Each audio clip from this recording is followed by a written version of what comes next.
A massive winter storm marched across the central U.S. on Tuesday, unloading heavy winds, rain, and snow across much of the country, killing 2 people in Mississippi, knocking out power to hundreds of thousands of customers, and forcing officials to reschedule Mardi Gras events in New Orleans.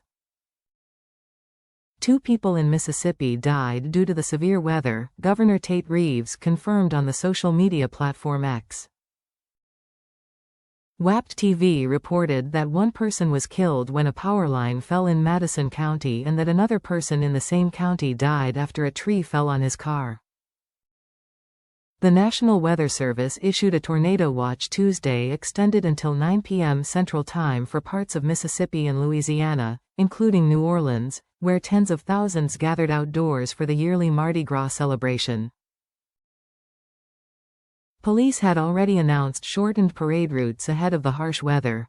The Weather Service reported a possible tornado moving northeastward at 45 miles per hour toward Pointe-à-la-Hache, a community about 50 miles southeast of New Orleans.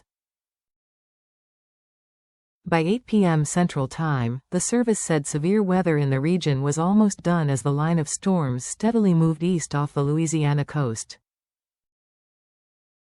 The service also confirmed a brief tornado in Irving, Texas, about 10 miles northwest of Dallas, and said the twister had peak wind speeds of 110 miles per hour. No injuries or deaths were reported. Tens of millions of people were under severe weather advisories because of the storm, from tornado, thunderstorm and fire-related warnings in the south to blizzard warnings across the northern plains region. Hurricane-force winds were reported in northeastern Texas and southeastern Oklahoma through the morning, prompting red flag warnings across the drought-stricken region.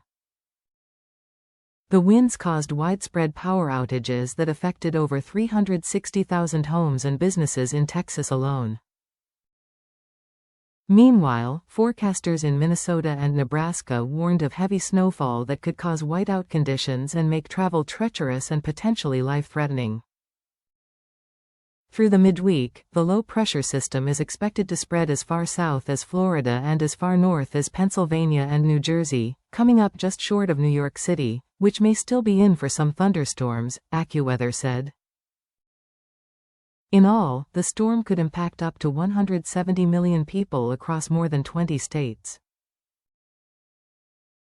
Damage was reported in multiple states as the expansive storm brought hurricane-force winds across the south. In south-central Oklahoma, the city of Ada was ravaged by strong winds and a confirmed tornado. Images showed an uprooted tree smashed into a mobile home while mangled debris littered the streets. The city urged residents to stay home if possible, with downed power lines, gas leaks, and trees everywhere, according to a Facebook post.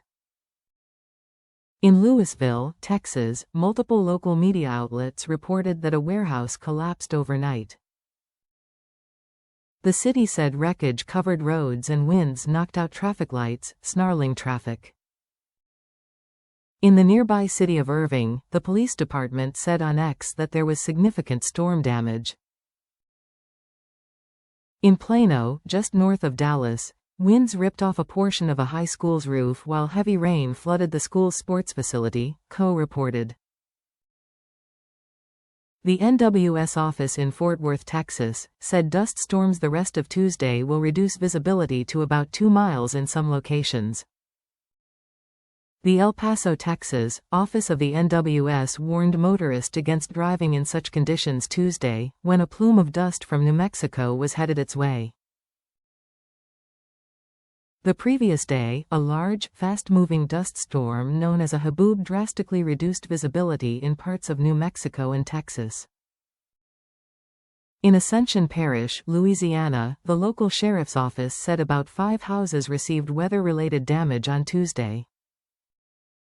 No injuries were immediately reported. The parish is part of the Baton Rouge metropolitan area and about 60 miles northwest of New Orleans. Responders throughout the Baton Rouge area also reported fallen trees in several parishes. In Rapides Parish, located in central Louisiana, residents and authorities reported damages to structures, homes. and roads. The Rapides Parish Sheriff's Office said it was aware of damages, but there were no reported injuries. High winds and low humidity, as well as dry vegetation in Texas, fueled wildfires across the state. Earlier Tuesday, the Texas A&M Forest Service said extreme fire weather conditions were expected to be widespread in the western and southern parts of Texas near the cities of Abilene, Austin, Del Rio, Fort Worth, Killeen, Laredo, San Angelo, San Antonio, Stephenville, and Weatherford. Any wildfire that ignites in dry vegetation could have forward rates of spread up to 6 miles per hour, the Texas A&M Forest Service warned. By late Tuesday, fire crews responded to 13 active wildfires, according to the Texas A&M Forest Service's incident viewer. While the storm unleashed damaging winds in the south, it is also set to bring heavy snow and blizzard conditions to portions of the north-central U.S. into Wednesday. The two main trouble spots for heavy snow are parts of Colorado and the upper Midwest. On Tuesday, the swath of heaviest snow will expand and shift from northeastern Colorado to South Dakota, Iowa, and central and western Minnesota, AccuWeather said. Blizzard warnings are in effect in 6 states, and some 6 million people could be impacted, the National Weather Service said. Travel should be restricted to emergencies only, the NWS office in Iowa warned. If you must travel, have a winter survival kit with you. If you get stranded, stay with your vehicle.